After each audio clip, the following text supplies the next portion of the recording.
At the American Geophysical Union Fall Meeting, the Earth and space science community gathers both in New Orleans and online to network and connect and exchange the latest thinking about our world and beyond. The Fall Meeting program explores a wide range of topics such as climate change, solution science, equity in the research community, and much more.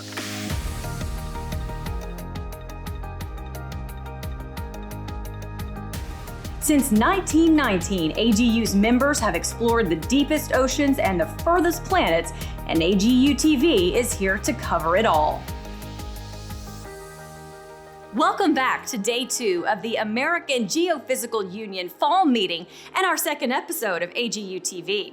On today's episode, we explore solution science. AGU's members have a rich history of great advances in discovery science, but as humans start to tackle huge issues like climate change, Earth and space scientists have been evolving the way that they think about research.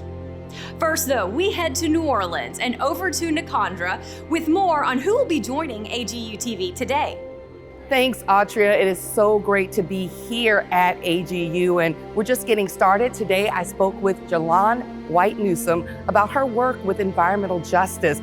Also, Susan Lozier, current AGU President, will talk about how AGU is working to promote solutions-based sciences, and Guy Brasseur looking to pass solutions to help inform our future problem solving with climate issues. Thanks, Nicondra, and don't forget to stick around for the entire episode as we'll be visiting some more innovative centers, programs, and initiatives that are all working toward solving the major challenges in Earth and space science today.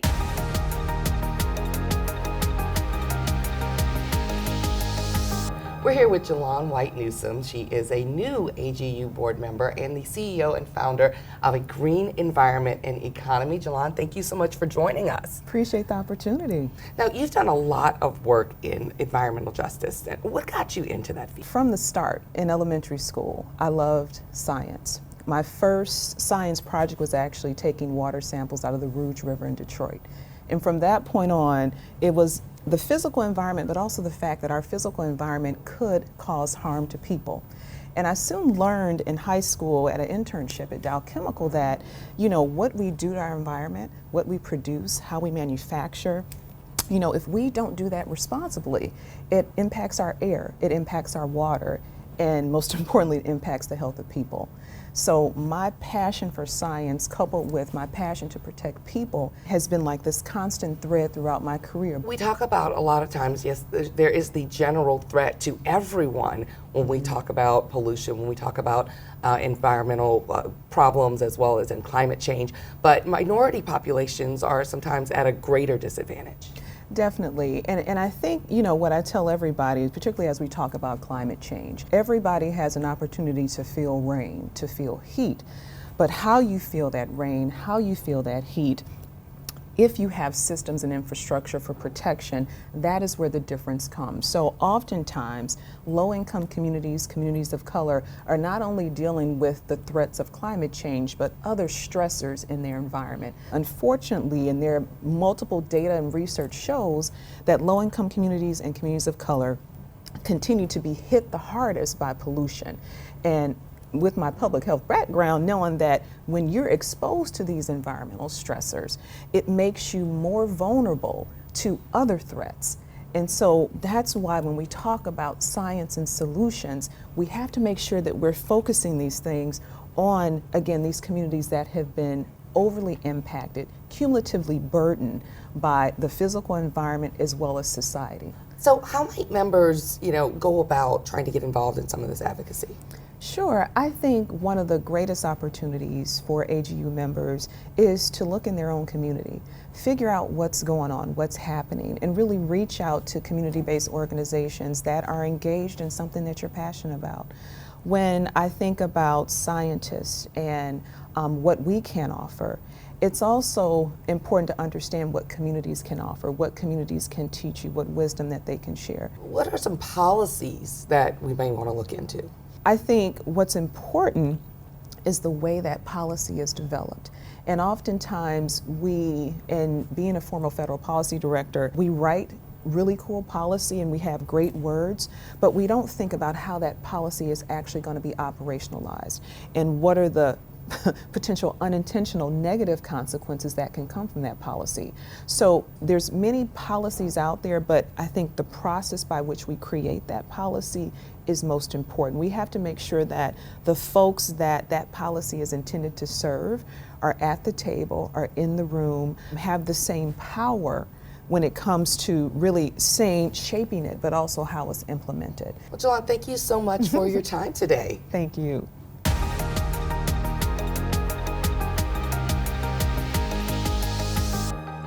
A goal of global decarbonization might sound like a lofty one, but it's one the Low Carbon Resources Initiative is actively working to achieve. By bringing together both the electric and gas industries, along with 48 industry sponsors, LCRI is committed to reducing carbon emissions by as early as 2030. Let's see how they are already seeing results.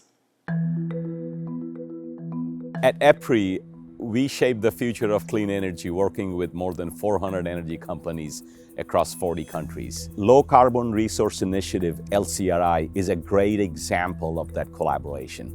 The most exciting part of the Low Carbon Resources Initiative and the research that we are doing is really focused on being able to advance low carbon technologies. At EPRI, we think of carbon reduction in two pathways, the path to 2030 and the path to 2050.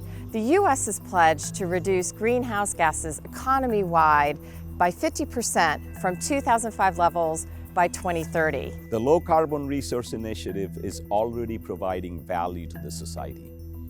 A project that we just started in New York at the Brentwood Power Station is to take an existing gas turbine and see how we can run it on hydrogen.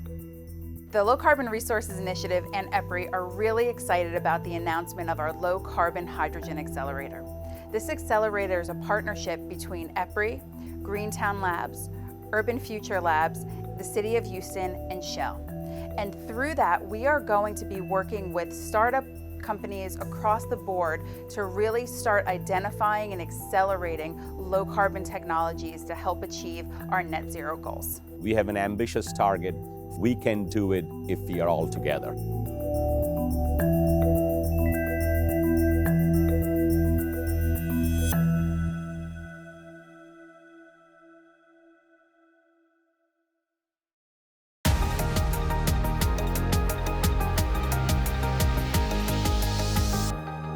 Researchers from the Institutes of Atmospheric Physics and Computer Sciences at the Johann Gutenberg University Mines are investigating important scientific questions in atmospheric physics by applying modern machine learning methods for big data sets. Let's see how this interdisciplinary project between computer sciences and atmospheric physics is helping both sides better understand one another. In the last years, the amount of data which is available in our research area has increased a lot. So we have many data from simulations, we have data from measurements and from many other sources. And with our usual methods for data investigation, we cannot handle this amount of data anymore. In the computer sciences, new techniques grow very rapidly. Use of deep neural networks is a very promising technique. We hope that we can handle these both challenges, the complex systems and the huge data amount, with new methods from computer sciences. And this is how we set up the binary project. In machine learning, you always need prior knowledge in order to build a model. There's actually a theorem. You cannot model anything if you don't know a lot about what you're doing already and only learn the details, so to speak. And that means without intimate knowledge of the phenomena you're trying to model, you're not being effective. Inherently, this is an interdisciplinary endeavor. So if in our binary project we want to be successful, then we have to closely collaborate from both sides. We have to bring in the knowledge about the methods from the computer science side, but also understand very well how the atmospheric physics works.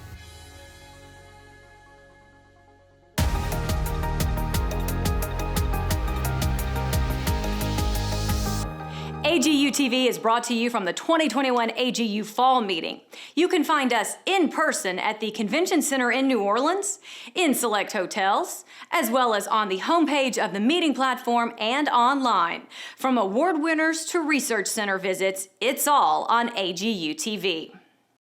Talk about out of this world. Geocarb is a NASA mission that maps concentrations of key carbon gases from a new vantage point, geostationary orbit. This aspect of solution science will give climate scientists that ability to understand how the Earth is responding to climate change. Take a look. Geocarb really is a unique mission, and it's a spectrometer flying in geostationary orbit, and it measures by using reflected light off the surface of the Earth. It measures carbon dioxide concentrations, methane, and CO. By measuring carbon dioxide and carbon monoxide simultaneously, we'll be able to tell, did the CO2 that we're looking at right now, did it come from, the traffic in the city that's 100 miles away, or did it come from something closer like the forest? That carbon monoxide really is a tracer of anthropogenic activity. With what we're seeing in the climate over the past several years, with more severe weather events of, more powerful hurricanes, more wildfires, droughts, something like Geocarb is coming at just the right time for us to be able to get a sharper eye on things, on how the carbon balance is changing in the atmosphere of the Earth.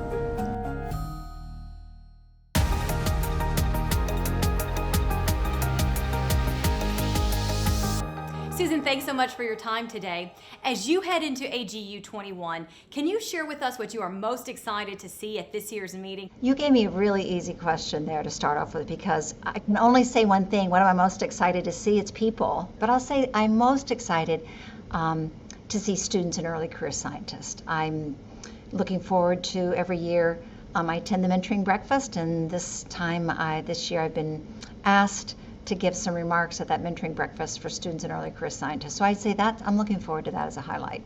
How do you believe the Earth and space science community has fared during the pandemic? Can you share your perspectives on some of the challenges faced by the community and maybe some of the silver linings or the opportunities where there were gains or learning that was for the better? I think like everybody else with aspects of their personal life and professional life, there's definitely been challenges, but there's also been some small, blessings in disguise. And I would say, I've told people this, that working with AGU over the past, 19 months or however many months we're into it, I sort of was reminded of my graduate student days when I did a lot of mountain climbing with a team. You had a challenge, you had to work together, but I feel like with the pandemic, it was like we had the team assembled and we were heading up a mountain, but somebody threw away the map. It was great to work with people where we all came together, and I think that's really been a challenge, but it also really helped pull the team together. How do solution science and discovery science complement each other, and what will be needed from the scientists of the future as this transformation occurs? AGU is committed to continuing our embrace of discovery science, but what we really want to do then is really build on our success, in discovery science and really make an impact in solution science.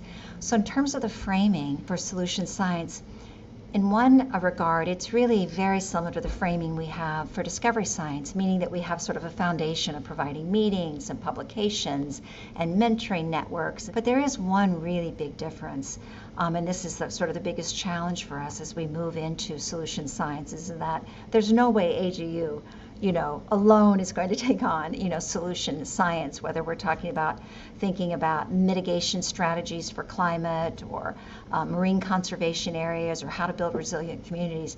We absolutely have to have partners. COVID-19 certainly interrupted mentoring and career support for early career professionals, especially historically marginalized individuals. What is AGU doing to help? Actually, I think the biggest impact that AGU is making for those students is really through mentoring. AGU has placed a strong emphasis on mentoring over the past few years through Mentoring 365, the mentoring network that's supported by the College of Fellows. Early career scientists and students really need a network of mentors, and so I encourage students, early career scientists, to reach out and take advantage of those mentoring opportunities. What are your hopes for the Earth and space science community? I hope that AGU has as much impact in the solution science space as it has for the past 100 years in discovery science space. I mean, really, when all is said and done, as a community, we want to, contribute, to a sustainable future, and AGU is committed to doing its part. Susan, once again, thank you so much for your time today. Best of luck in the new year. Thanks. It's been great talking to you, and I just hope everybody out there enjoys the rest of the meeting.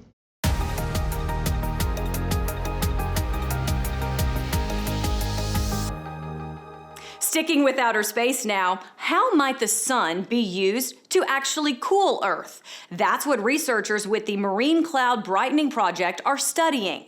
Can increasing the reflection of sunlight from clouds offset global warming? Let's see why academic researchers say yes, that this is the potential emergency medicine for our warming planet.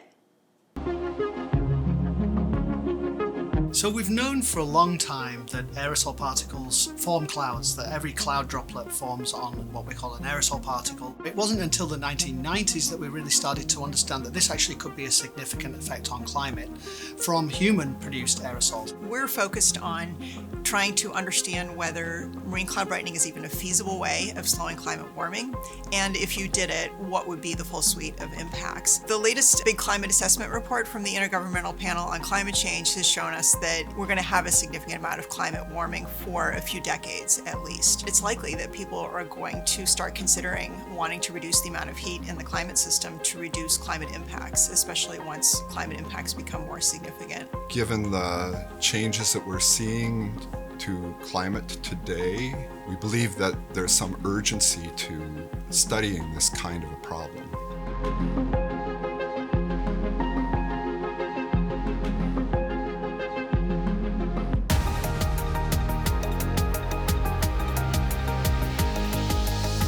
Every year, the AGU Fall Meeting unites more than 25,000 attendees from all around the globe. This year's theme, Science is Society, is bringing together thousands of researchers, scientists, educators, policymakers, and more, with sessions and talks rooted in celebrating collective outcomes. So in keeping with our theme, we want to know, how does your job relate to society at large?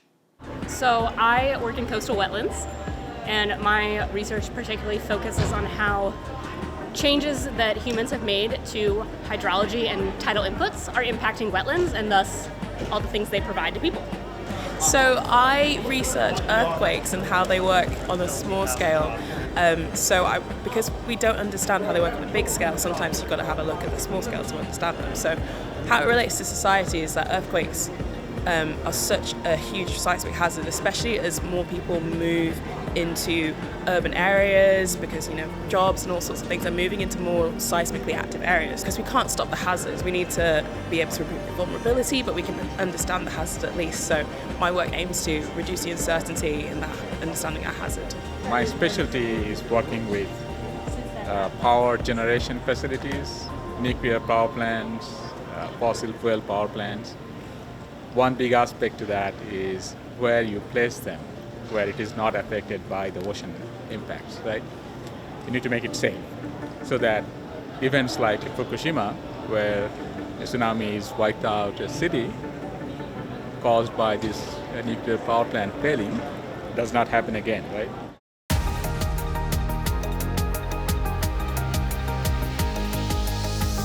We're here with Guy Brasseur. He is a member of the Max Planck Institute for Meteorology and head of the Environmental Modeling Group, also a distinguished scholar with the National Center for Atmospheric Research. Thank you so much for joining us, Guy. Thank you.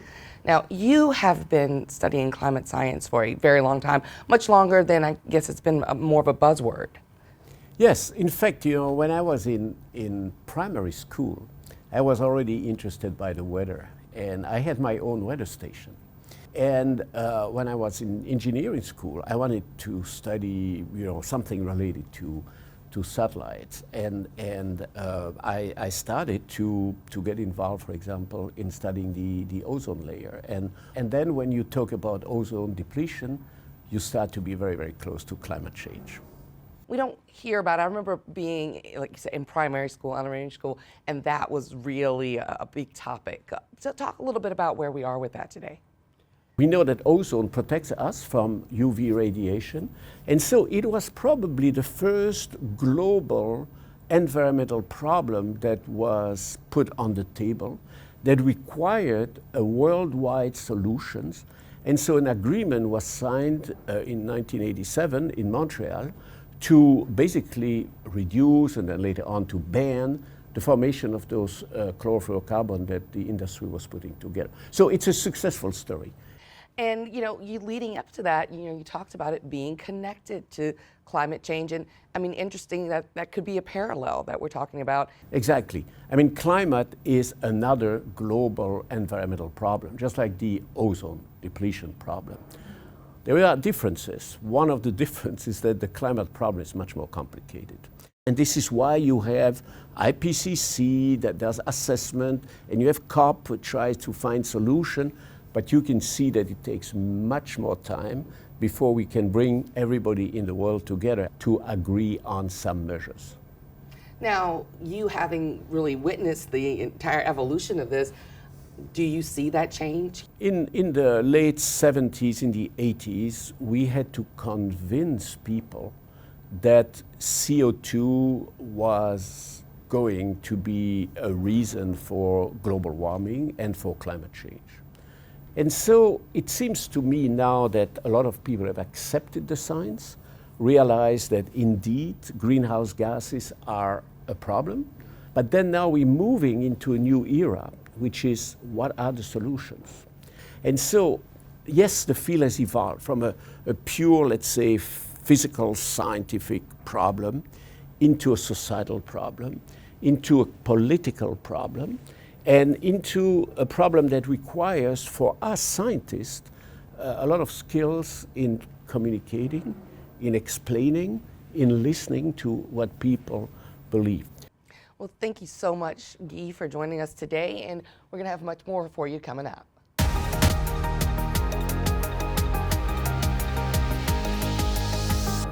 From potential weather management to weather forecasting, the Data Assimilation Research Team, Riken Center for Computational Science, has been pioneering a revolutionary 30-second refresh 30M mesh numerical weather prediction system. In simpler terms, predicting torrential weather events using the supercomputer Fugaku. Check it out. Riken has been researching and developing a method to analyze the big data and to predict exactly what size of torrential rain would appear using Fugaku, the fastest supercomputer in the world. We succeeded in running every 30-second update numerical weather prediction system. Phase array weather radar can observe whole sky in just 30 seconds, enabling to capture fast-moving atmospheric phenomena like tornado, torrential rainfall event. We have developed a new model framework without delay. JIT-DT, just-in-time data transfer, is a tool that selectively monitors and transfers dataset. 雨雲レーダーや豪雨確率を 3D で可視化することで、より直感的に自分の身に迫っている危険度を把握できるようにしました。And I hope that this system will contribute to saving lives and properties in the future in a changing climate.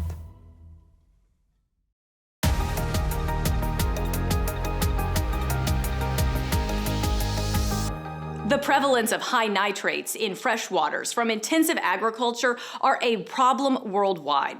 The Institute of Environmental Science and Research in New Zealand is working to reduce those nitrate levels in shallow groundwater before they have a chance to impact streams and rivers. Let's see how they are digging deeper for solutions.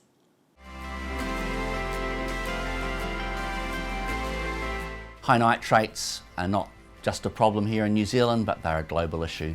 If you've got high nitrates in freshwater systems, that can lead to eutrophication, excessive growth of algae, of slime. What we're doing out at our Silverstream research site is a proof of concept, so it's just a small length of wall, 25 metres long, and we're putting it across the groundwater flow path. We are using data we obtained during drilling, data from regular hydraulic testing and water sampling, tracer testing and geophysical surveys. With the time-lapse geophysical data, we can look at flow pathways through the aquifer and the barrier And from this, we can kind of infer something about the residence times of solutes as they move through the barrier. The novel element has been the way in which we fuse together hydrological, hydrochemical, and geophysical data to gain a coherent single model of how this system works. And when we have that model, we can improve designs of these kind of barriers. The wood chip denitrification wall has been in operation for 3 years. The long-term effectiveness of the wall is the focus of ongoing study. However, in the 3 years of the wall's operation, we estimate it has treated 13 times more water than previous wood chip denitrification wall trials.